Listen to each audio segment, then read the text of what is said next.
What's going on? It's your boy Sermon at Sermon's Domain on Twitter. Tory Lanez is releasing his sophomore album, Memories Don't Die, on March 2nd. It's his first album since 2016. It feels like it's been forever since he dropped his debut album, I Told You. But now we're getting this sophomore album finally, and it looks like it could be a really good album. So, before we talk about this track listing, let me just talk about the marketing a little bit. I know that Tory Lanez is dropping an album. I've seen the announcement. But I feel like the buzz for him is lower than it's ever been. I couldn't tell you what singles are on this album, honestly. And I could have done my research. I could have looked it up and found what singles are out now. But I wanted to not listen to anything. I look at it like, if I'm this far and this close to the album without hearing any of the singles, why not wait until March 2nd to hear it all for the first time without listening to a single song? So it's kind of like a gift and a curse, because I feel like with the buzz being so low, I don't know how it's going to translate into success for Tory. He's got a fan base. I'm sure he'll do, like, I don't know, 35 to 45K first week. But that's not a whole lot.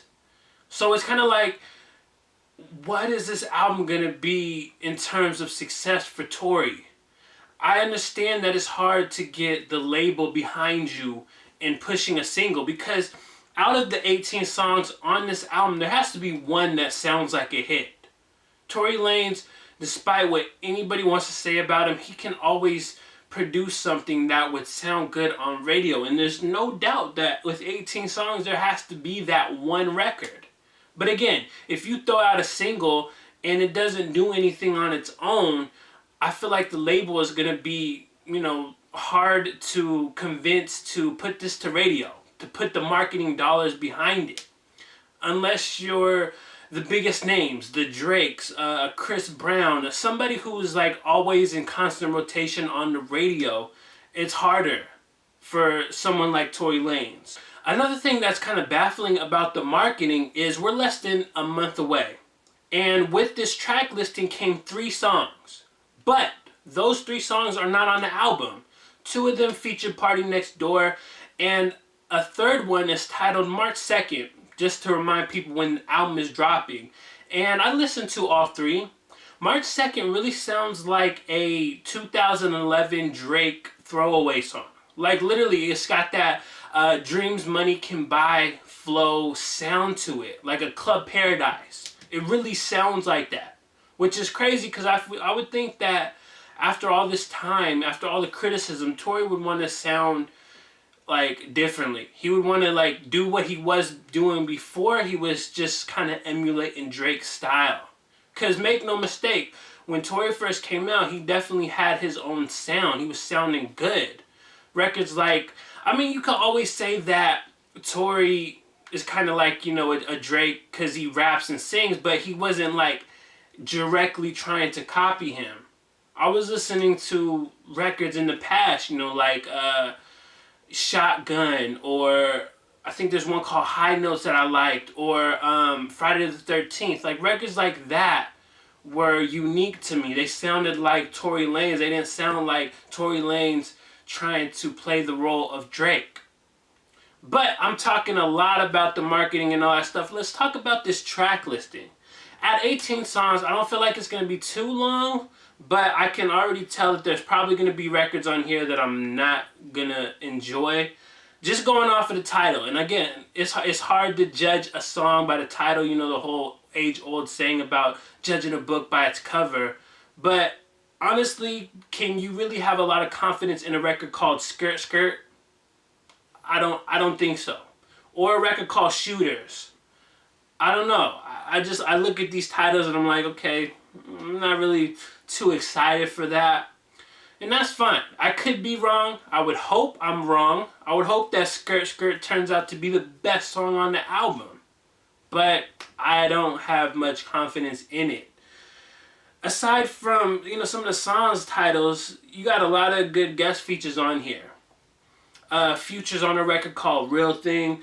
You got Nav on here. Nav is on a record called Dance For Me. And I'm just like, why would anybody in the world want to work with Nav? He sounds like a robot. He has zero presence on a song. He doesn't sound good whatsoever.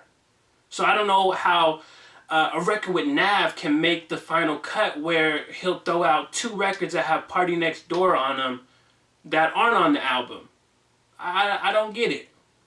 I mean, like I said about the song titles, I would hope that I'm wrong and that maybe Nav actually decided to put in some effort, but history has shown us that he's not a good artist. And so that is probably the least guest feature that I'm looking forward to. The one that I am looking the most forward to is 50 Cent on a record called Pieces. I'm all for 50 Cent. 50 Cent doesn't do a lot of guest features, so I think it looks cool and it stands out when he works with somebody. So I'm looking forward to hearing what Tory and 50 cooked up. Fabolous is on here on a record called Connection. Wiz Khalifa is on here on a record called Hillside. And that pretty much makes up like all the guest features that are known. Like known names. I don't know what to expect from Tory Lanez album. I would hope that it's good. I would hope that it is worth the wait. But it's hard to tell with this track listing. Because for every good thing I see about it, I feel like there's maybe 2 or 3 things that I don't like about it. And again, this is all judging off of a track listing, off of some words and some guest features. So who knows? I could be off base. This could wind up being one of the top 10 albums of 2018. And like always, I'm always rooting for the underdog. So I'm looking forward to this album. I don't know what to expect, but it's coming. Tory Lanez, Memories Don't Die, March 2nd. I'll include the track listing in the description section so you can check that out. Let me know what you're thinking about this one. Is this album looking like a good one for you? Are you looking forward to it? Talk to me in the comment section below. And then like the video, subscribe to the channel if you're not already, share the video. Follow me on Twitter @SirMsDomain. And as always, thank you for your time. I appreciate you for watching. And until next time, peace.